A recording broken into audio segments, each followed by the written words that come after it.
Hello, everyone, and welcome back to Infosters, where learning English is easy and fun. I'm your Sharon. And I'm your Raghav. Hi there. How are you today? Hi, I'm great, thank you. I'm excited about today's topic because it's something many of our listeners ask about. Oh, yes, absolutely. Today we're going to talk about how to start a conversation in English. It's such an important skill, right?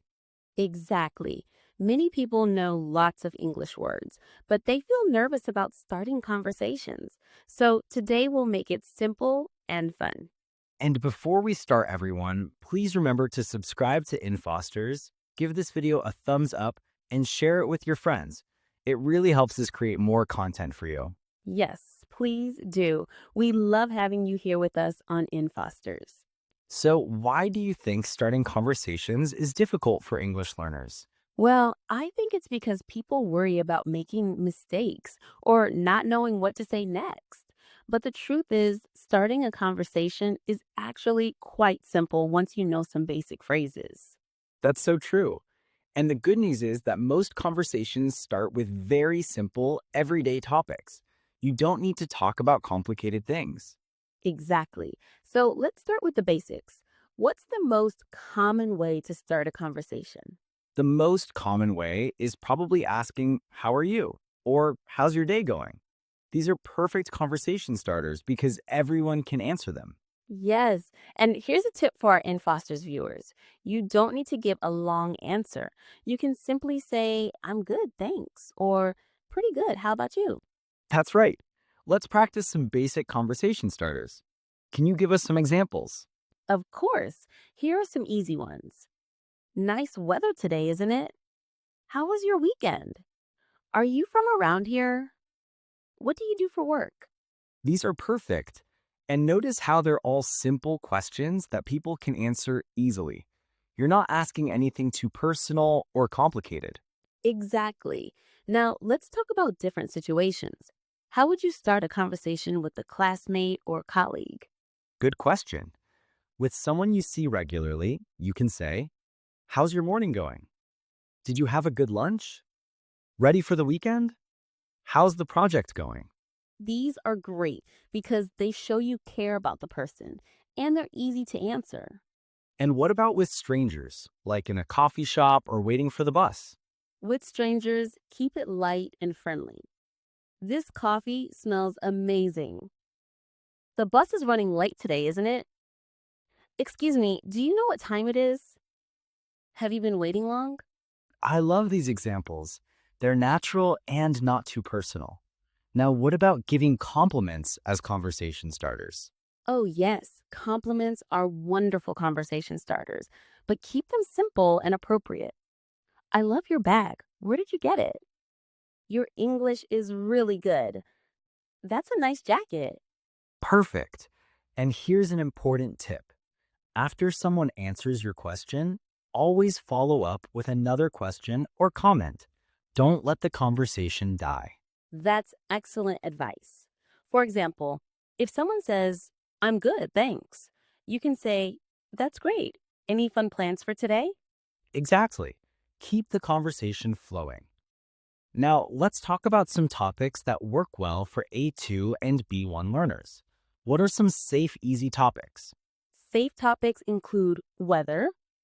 It's so sunny today. Food.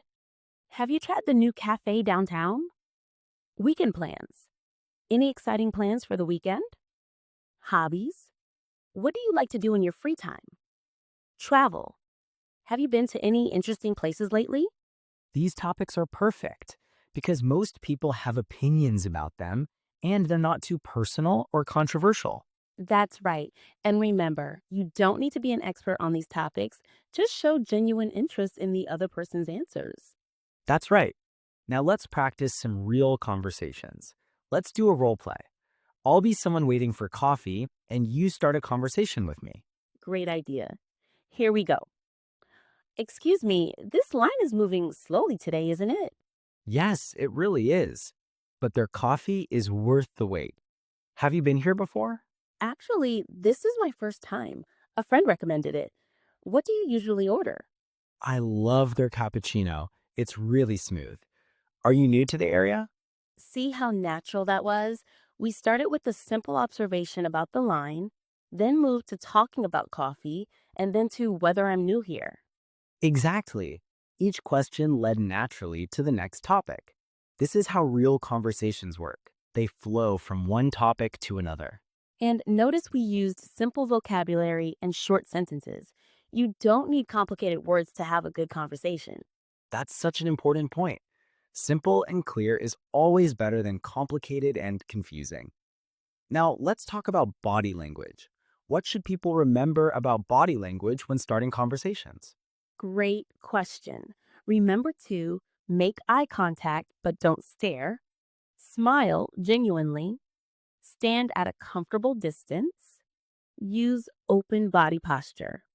These nonverbal signals show that you're friendly and approachable. Absolutely. And if someone seems busy or gives short answers, that's okay. Just politely end the conversation with, well, have a nice day. Yes, not everyone wants to chat, and that's perfectly normal. Don't take it personally. Now, let's give our listeners some homework. What would you suggest they practice? I suggest they try one new conversation this week. It could be with a cashier, a neighbor, or someone at work. Just use one of the conversation starters we talked about today. That's perfect practice. Start small and build your confidence. Remember, most people are friendly and happy to chat. And here's a secret: native speakers also sometimes feel nervous about starting conversations. So don't worry if you feel a bit nervous. It's completely normal. Exactly. The more you practice, the easier it becomes. Your confidence will grow with each conversation. Before we finish, let's quickly review our main tips. Start with simple questions or observations. Show genuine interest in the answers. Ask follow up questions to keep the conversation going. Use simple, clear language. Pay attention to body language. Practice regularly. Perfect summary. And remember, everyone, the goal isn't to have perfect English. The goal is to connect with people and communicate. That's beautifully said. Communication is about sharing and connecting, not about perfect grammar. Well, everyone, that's all for today's episode on starting conversations in English. We hope you found these tips helpful. Yes, and remember, go out there and practice. Every conversation is a chance to improve your English. Thank you so much for listening to Infosters. Don't forget to subscribe, like this video, and share it with anyone learning English. And please leave a comment below. Tell us about a conversation you started this week. We'd love to hear your experiences. Until next time, keep practicing and keep smiling. Conversations are meant to be enjoyable. Bye, everyone, and have wonderful conversations. Goodbye.